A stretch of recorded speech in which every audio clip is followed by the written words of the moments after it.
Shalom, saudara-saudara yang dikasihi Tuhan Yesus Kristus. Kebenaran saat ini berjudul eksklusif dengan Tuhan. Saudara-saudara, kalau kita percaya Alkitab itu memuat kebenaran dari Tuhan, maka kita harus benar-benar percaya seperti Daud dan banyak tokoh iman lain yang menjadi kekasih Tuhan, bahwa kita benar-benar beruntung, ya. Dan kita juga mau mengusahakan diri menjadi kekasih Tuhan. Namun itu tergantung dari kita. Jelas, kalau dari pihak Allah mengasihi kita, rela memberikan putra tunggalnya Yesus Kristus. Kasihnya tidak diragukan. Tetapi seberapa kita benar-benar juga memberi diri untuk menjadi kekasih Dia, itu masalahnya. Harus kita sadari bahwa jika kita menjadi kekasih Tuhan, maka kita adalah manusia yang paling beruntung.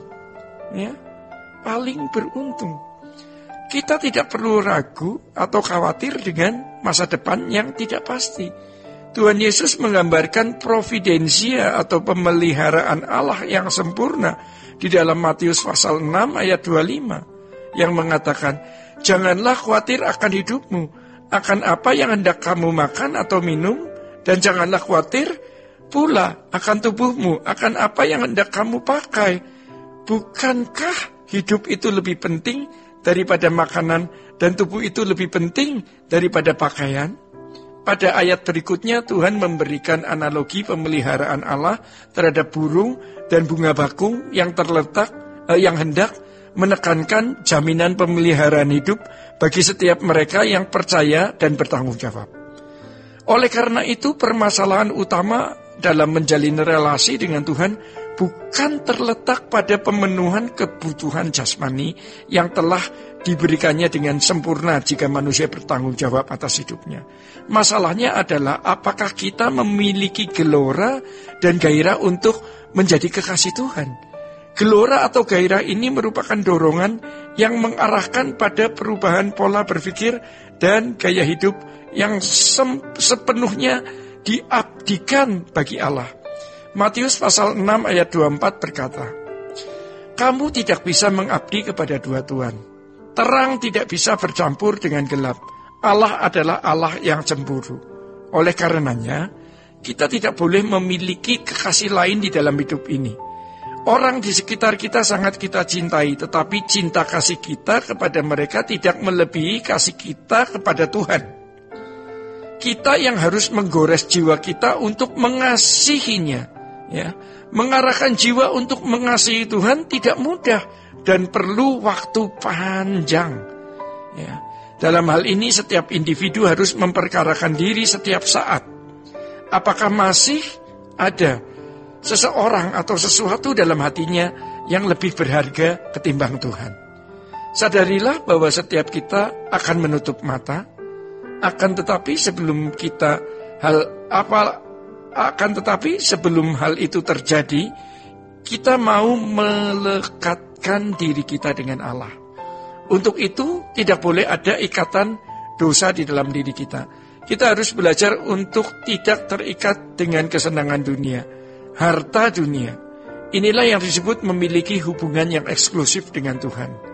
Menjadi kekasih Tuhan memiliki dampak luar biasa bagi kehidupan kita. Di satu titik, kita akan memiliki rasa takut dan gentar akan Dia secara bentar. Kemudian, kita akan hidup suci dan rela berkorban untuk apapun demi pekerjaannya. Semangat seperti ini senada dengan semangat yang dimiliki Paulus ketika ia berkata di dalam Kisah Para Rasul pasal 20 ayat yang ke-24 yang berbunyi demikian. "Tetapi aku tidak menghiraukan nyawaku sedikitpun. Asal saja aku dapat mencapai garis akhir dan menyelesaikan pelayanan yang ditugaskan oleh Tuhan Yesus kepadaku untuk memberi kesaksian tentang Injil kasih karunia Allah." Kesucian yang dimiliki Paulus telah mencapai titik ekstrim, ya, sehingga membuatnya rela mengorbankan nyawa bagi pekerjaan Allah. Dalam konteks ini, seseorang tidak lagi takut atau khawatir dengan kematian. Setiap mereka yang mencapai titik ini akan merindukan untuk pulang berjumpa dengan Allah sendiri. Dalam perjuangan mencapai titik kesucian yang ekstrim, kita harus meninggalkan segala sesuatu yang membuat hati kita bercabang. Kesediaan kita menanggalkan segala sesuatu akan mengarahkan hati kita untuk memahami maksud dan tujuan Allah bagi kita. Dengan kata lain, kita memahami rancangan semula Allah bagi diri kita, yaitu memiliki hubungan yang eksklusif dengannya. Memiliki relasi yang eksklusif dengan Allah adalah sebuah kesempatan mahal yang tidak akan terulang. Oleh karenanya, jangan sampai kita menyayangkan sesuatu dalam hidup ini untuk dilepaskan demi Allah. Jangan sampai kita seperti Esau, ya, yang menukarkan hak kesulungannya demi semangkuk makanan, di mana ketika ia menginginkannya kembali, tidak ada kesempatan lagi baginya. Tuhan Yesus memberkati. Sola Gracia.